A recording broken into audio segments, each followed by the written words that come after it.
Bismillahirrahmanirrahim. Assalamualaikum warahmatullahi wabarakatuh. Alhamdulillahilladzi arsala rasulahu bil huda wa dinil haq liyuzhirahu 'ala ad-din kullihi wa kafa billahi shahida. Asyhadu an la ilaha illallah wahdahu la syarika lah wa asyhadu anna Muhammadan abduhu wa rasuluh la nabiyya ba'dah. Allahumma shalli ala Muhammad wa ala ali Muhammad, amma ba'du. Para sahabat pencinta amal soleh yang dimuliakan Allah Subhanahu wa Ta'ala, beriman kepada takdir merupakan bagian dari rukun iman. Takdir merupakan suatu ketentuan yang telah ditetapkan oleh Allah Subhanahu wa Ta'ala yang disebut dengan qadar dan qadar. Allah Maha Kuasa untuk mengubah takdir seseorang jika Dia menghendaki. Tidak ada yang mustahil bagi Allah Subhanahu wa Ta'ala. Allah berfirman, Allah menghapuskan apa yang Dia kehendaki dan menetapkan apa yang Dia kehendaki, dan di sisinya terdapat umul kitab Lauh Mahfuz. Al-Quran surat Ar-Ra'd ayat 39. Namun banyak orang percaya bahwa takdir tidak dapat diubah, karena apa yang sudah menjadi ketentuan dan ketetapan Allah tidak bisa diubah sama sekali. Anggapan tersebut tidaklah selalu benar, karena ternyata ada takdir yang bisa berubah ketika Allah berkehendak. Allah Maha Pengasih dan Penyayang. Dia juga Maha Kuasa atas segala sesuatu. Oleh karena itu, Nabi Muhammad SAW pernah mengajarkan pada kita bahwa ada sejumlah amalan yang mampu mengubah takdir dan nasib buruk. Amalan pertama yang mampu merubah takdir adalah doa. Sebagaimana yang kita ketahui bahwa doa adalah senjata kaum mukminin.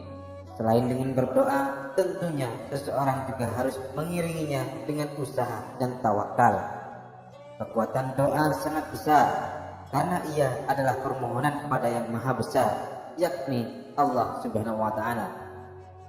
Sebagaimana yang dikatakan dalam sebuah hadis, tiada yang bisa menolak takdir Allah kecuali doa. Hadis riwayat Tirmizi, Hakim, Ahmad dan Ibnu Majah. Hadis dari Imam Tirmizi dan Hakim diriwayatkan dari Abdullah bin Umar bahwa Nabi SAW bersabda, barang siapa hatinya terbuka untuk berdoa, maka pintu-pintu rahmat akan dibukakan untuknya. Tidak ada permohonan yang lebih disenangi oleh Allah daripada permohonan orang yang meminta keselamatan. Sesungguhnya doa bermanfaat bagi sesuatu yang sedang terjadi dan yang belum terjadi, dan tidak ada yang bisa menolak takdir kecuali doa. Maka berpeganglah wahai hamba Allah pada doa. Hadis riwayat Tirmizi dan Hakim. Kapan kita harus berdoa? Jawabannya setiap saat. Selain berdoa di waktu-waktu tertentu yang mustajab, kita juga perlu terus memanjatkan doa di setiap saat. Berdoa itu tidak selamanya dengan kalimat-kalimat tertentu. Sehabis sholat duha memang ada doa yang dicontohkan. Sehabis sholat tahajud, apalagi sholat fardu, ada doa yang sudah dicontohkan, dan kita boleh menambahnya dengan doa kita sendiri sesuai keinginan kita. Amalan yang kedua adalah bersedekah. Sedekah dapat menghilangkan takdir buruk, musibah yang akan menimpa seseorang. Rasulullah SAW bersabda, sesungguhnya sedekah itu dapat memadamkan kemarahan Allah dan menolak ketentuan yang buruk. Hadis riwayat Tirmizi. Rasulullah SAW juga bersabda, sedekah dapat menolak 70 macam bencana, dan yang paling ringan adalah penyakit kusta dan sopak. Hadis riwayat At-Tabrani. Maka dari itu, jangan meremehkan sedekah meskipun dengan jumlah yang sedikit, karena Allah Subhanahu wa Ta'ala telah akan menyelamatkan seseorang dari neraka dengan sebab sedekah separuh kurma.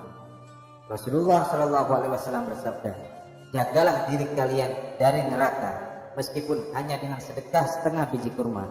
Barang siapa yang tidak mendapatkannya, maka ucapkanlah perkataan yang baik. Hadis riwayat Bukhari dan Muslim.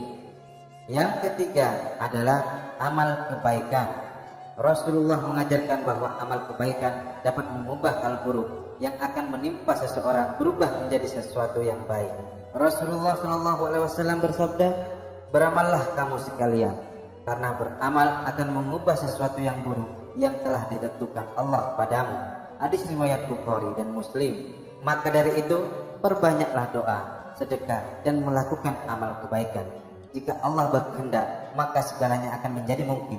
Bahkan musibah yang telah menanti akan tertolak dan diganti dengan takdir lain dengan doa yang kita panjatkan.